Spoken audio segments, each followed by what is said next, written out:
A lot of you would have heard about a spyware called Pegasus. It's a software that was developed by the NSO group around 2011. Now, this is supposed to be a legally used software, which the company states that it provides authorized governments the technology that helps them to combat terror and crime. Um, NSO has been accused of multiple things, and as a result, in between, they have published sections of contract which requires customers to use its products only for criminal and national security investigations, as it has stated that it's a industry requirements and approach towards human rights. So, what's the problem with this? Today's episode, we are going to talk about how this software has been reportedly used in Thailand, and it's been used against activists and people who are doubtfully not criminal or under national security investigation. So before we get into the meat of the matter and what's happening in Thailand, let's look at what's been going on with Pegasus and what is Pegasus.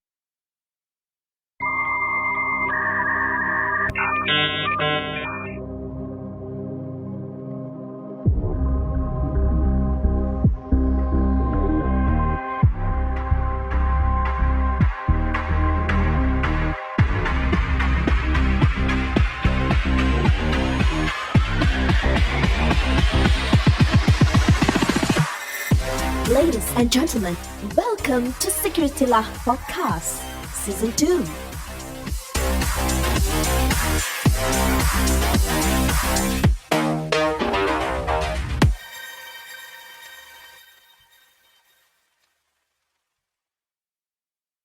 So Pegasus is a software that's targeting the iOS platform. Nope, not the Cisco iOS, but the Apple iPhone iOS platform.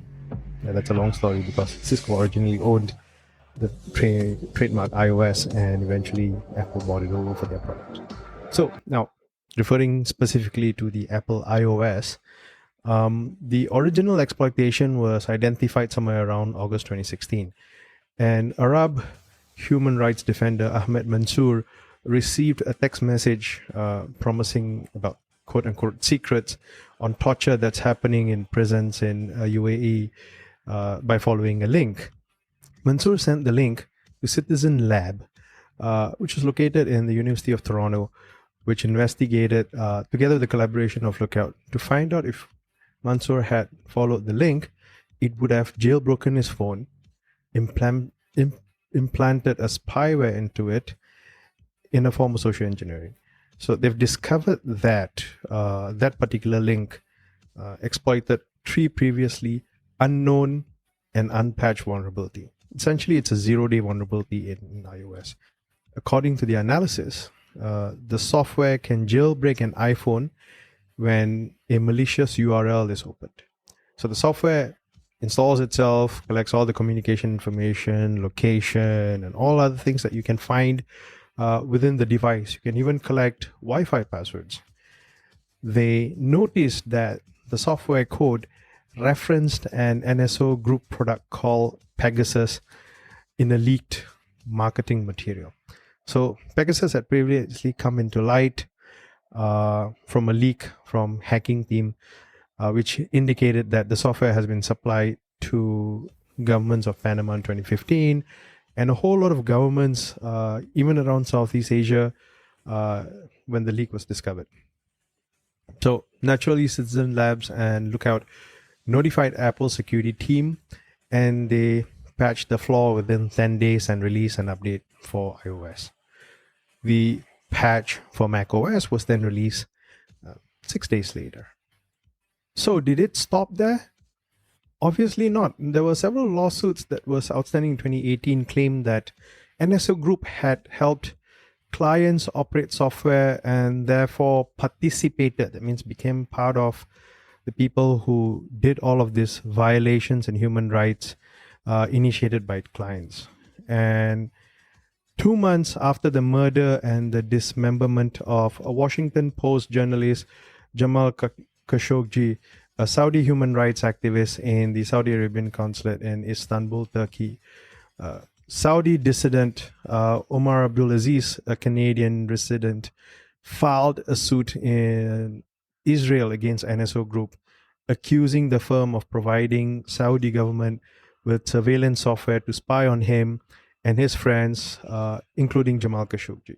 So in December 2020, an Al Jazeera investigative show called The Hidden is More Immense covered Pegasus and its penetration into phones of media professionals, activists, and it's used by some countries, for example, Israel, to eavesdrop on both opponents and allies. So, what makes Pegasus so special or so dangerous? Pegasus uses a methodology called zero-click exploit. Essentially, what it means is that there's no intervention required by the user. Traditionally, what the attackers will do is they'll probably send you a link or send you a document, and you need to click on the link or do something or open a PDF file, and there's some action that's required by the target person in order for the exploitation to take place.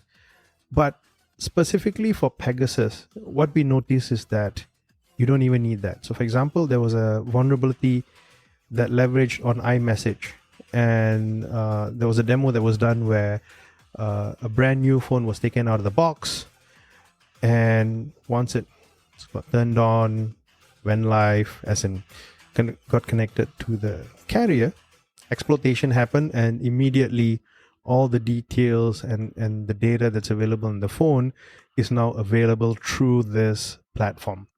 So as you can see how very critical and very dangerous these kind of softwares are. You won't know you got exploited. There's nothing there that tells you that you have a vulnerability inside, unless if you actually go in and do something about it. So it's quite dangerous. And once Pegasus gets installed, it's been reported that it's able to run arbitrary code, which means that it can install any other applications, run any code, extract contacts, call logs, messages, photos, web browsing history, settings, as well as gather information from other apps. So for example, iMessage, Gmail, Viber, Facebook, WhatsApp, Telegram, and Skype. So in April 2017, after a Lookout report, Google researcher discovered there was an Android malware. So guys who are using Android, don't worry, you're also equally loved by the NSO group. And this malware is called the Chrysaor. Now, in Greek mythology, Pegasus' brother is Chrysaor. So according to Google, Chrysaor is believed to be related to Pegasus software. And at the 2017 Security Analyst Summit held by Kaspersky Lab, researchers revealed that Pegasus was available for Android in addition to iOS. Its functionality is similar to iOS version, but the mode of attack is different. Obviously, two different operating systems. The mode of attack and the kind of system level softwares are going to be different. Android version tries to gain root access, similar to jailbreaking as how you see in iOS. If it fails, it asks the user for permission to enable it to harvest at least some data. So it's kind of nice to use, like, oops, I tried, didn't work. Can you please give me some permission so that I can do what I need to do, please? Thank you. And at that time, Google said that there was only a few Android phone has been infected. Today, we really have no clue what's the extent of the kind of vulnerability that are there. It's compounded with the fact that a lot of users don't really change their phones. You buy one phone, you invest so much money on it. And based on what I've seen, just looking around what people use, a lot of people do use outdated, no longer supported devices. And vendors are equally difficult because they have something that is called as planned obsolescence, where they want you to buy the latest and greatest so that they can continue development, and indirectly forcing you to buy a new device. So there's been a number of controversies that's surrounded this this software, Pegasus. And it's not just in one country. Today we're going to talk about what's happening in Thailand. Very recently, this software has been used in a lot of countries. You're talking about Armenia, Azerbaijan, Bahrain, Djibouti, Egypt, El Salvador, Estonia, and Finland. Interestingly, in Finland, in January 2022, the Finnish Foreign Ministry reported that several phones of the Finnish diplomats have been infected with Pegasus spyware.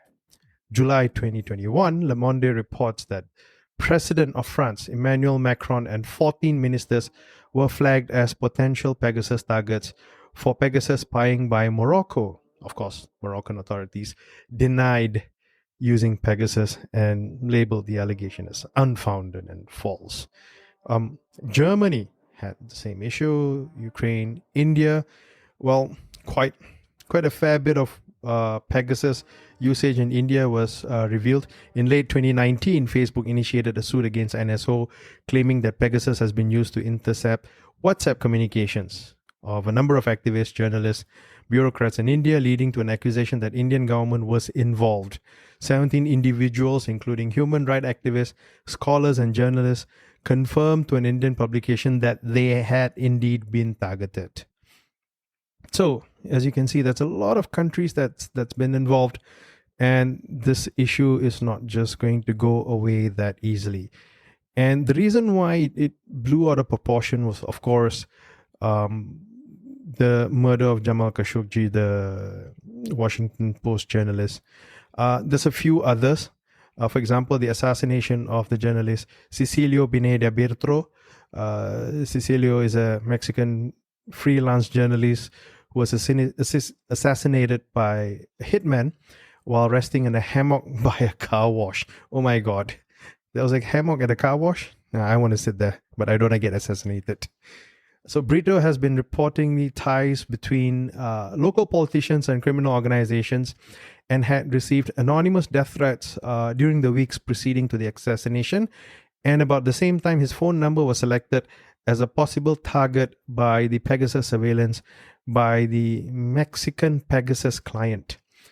Pegasus spyware has been used to ascertain his location by geolocating his phone, and from there, it was foretold that he was assassinated. However, his phone auto-magically disappeared from the scene of the murder. And surprisingly, I mean, while Pegasus NSO group says that their software is only used by government agencies, there has been reports of Pegasus being used by drug cartels and cartel-entwined government actors to target and intimidate journalists, specifically in Mexico. Enjoying the show so far? Subscribe now so that you don't miss out on the latest episode. We are available on Spotify, Apple Podcasts, Google Podcasts, and many other platforms. Visit podcast.securitylah.asia to get the links to subscribe.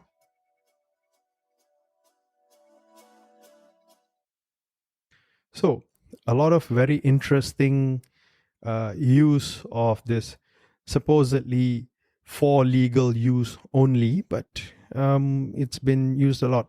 And talking about Saudi Arabia, I've mentioned earlier about the murder of Jamal Khashoggi, and as a result, it seems that NSO Group had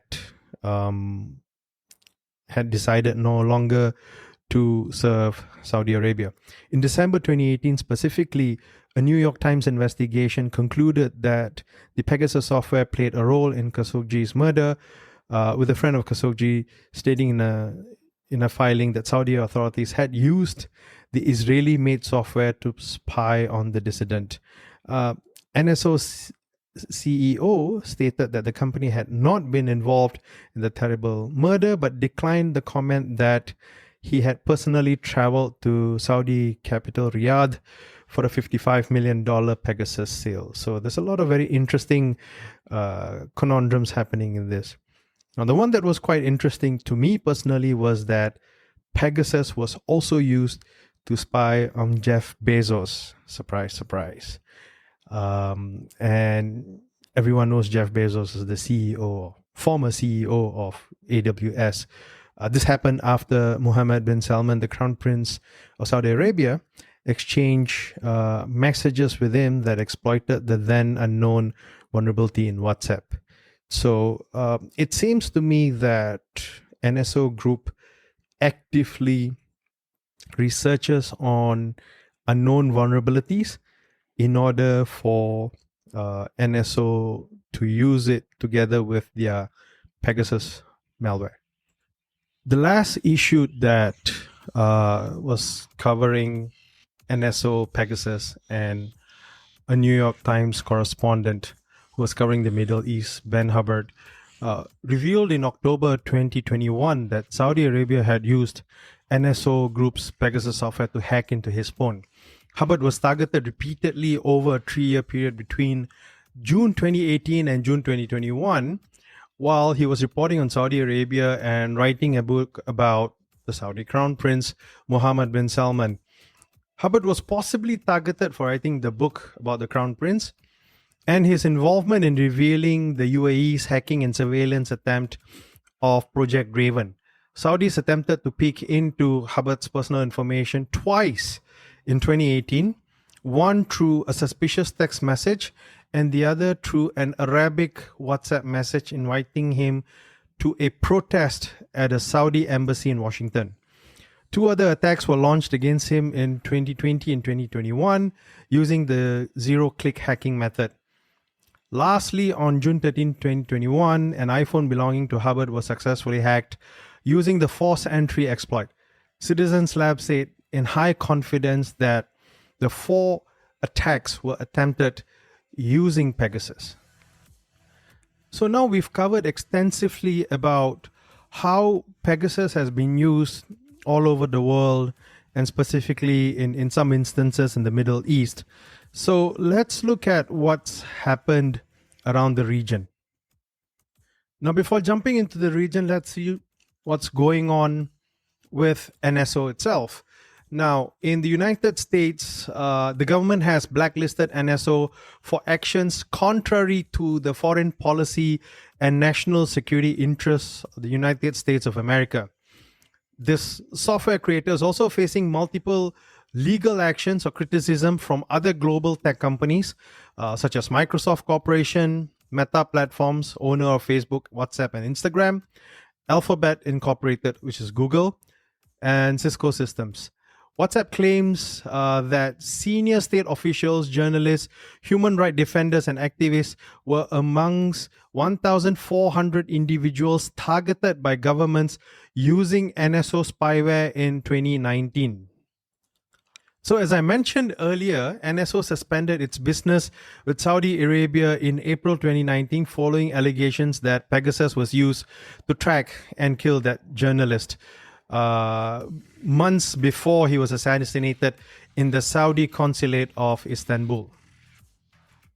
So let's jump into what's happened in Thailand. We start the timeline at 4th December 2021 when Thai PBS World reported that Pegasus malware had been used to infect mobile devices. This comes after 8 critics of the Thai government was reportedly warned by Apple Incorporated that their smartphone was targeted.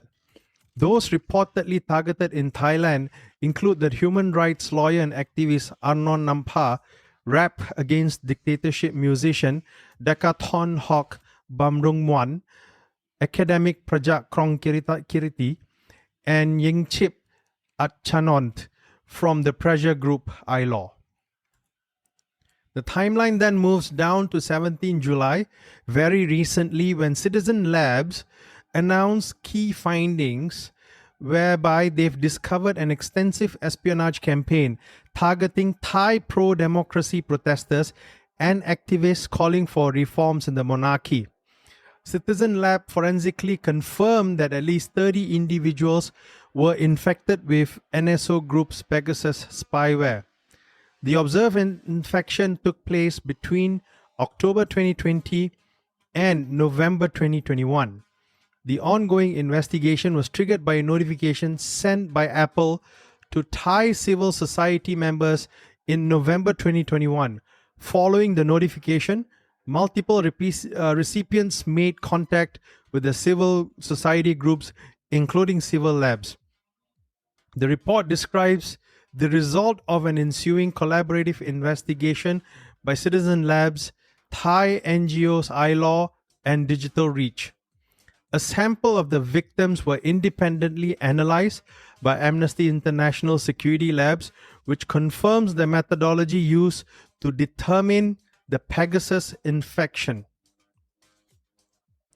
Now, 2 days later, on July 19, Thai police denied the use of Pegasus spyware on the activists. This was reported by Bangkok Post. Police Colonel Kisana Patana Charon, a deputy spokesman for the National Police, emphasized this on Tuesday. The very next day, on 20th July, Thai minister acknowledges the use of Pegasus. The Minister for Digital Economy and Society, Chaiwut Tanakamanuson, said in Parliament late on Tuesday that he's aware that the Thai authorities use spyware in a quote-unquote limited cases, but did not specify which government agency used such software, which program was used, and who were the individuals that were targeted. Surprisingly or not, 2 days later, on 22nd July, the same minister said he's aware of the software being used for national security and drug-related cases. But on the final day of debate, Chaiwut mentioned that his comments were a general observation, but not specifically about Thailand. He said this on Parliament on Friday, that I said I knew of the system that is used on security and drug, but I did not say that it was existed in the Thai government. So it's rather interesting to see how the minister has backtracked suddenly on the claim on the use of Pegasus. Now, based on the invoices that was leaked during Hacking Team's expose, it was obvious that governments around Southeast Asia did indeed purchase the use of Pegasus software. Now, we don't know whether this software is on-prem, where you buy, you install, you run the campaign, or is it something like a cloud type service where you not only have a malware delivery platform, but you also have a cloud C2 command and control, where you're able to see what's happening at the client, be able to pull data from the devices, and if you can pull data, you can even plant data. I think we've seen in some of the cases in the past where some of these tools are used to even incriminate activists, dissidents in the past. So this is going to be an interesting case because the use of this software is always very controversial. In one hand, the governments will say they need this software because they want to keep the bad guys on the check. And on the other end, you have the use of this software going beyond what it was originally intended for. So rather than using it for good, we now see this software being used for political reasons or for reasons that are not in common eyes justifiable. So I don't foresee this to end here because of all the secrecies surrounding the use and how these softwares are being propagated. In the event, if you're listening to this podcast and if you think you may be one of those who are targeted, you can reach out to us at SecurityLAH. You can drop us an email, info@securitylah.asia.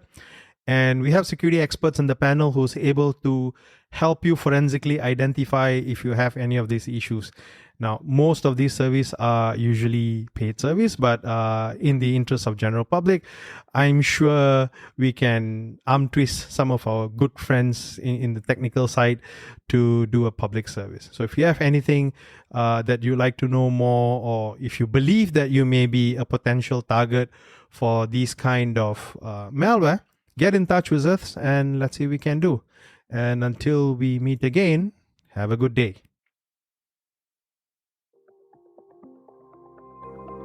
Thanks for joining us this week on SecurityLAH. Make sure to visit our website at SecurityLAH.asia, where you can subscribe to the show in iTunes, Spotify, or via RSS so you'll never miss a show.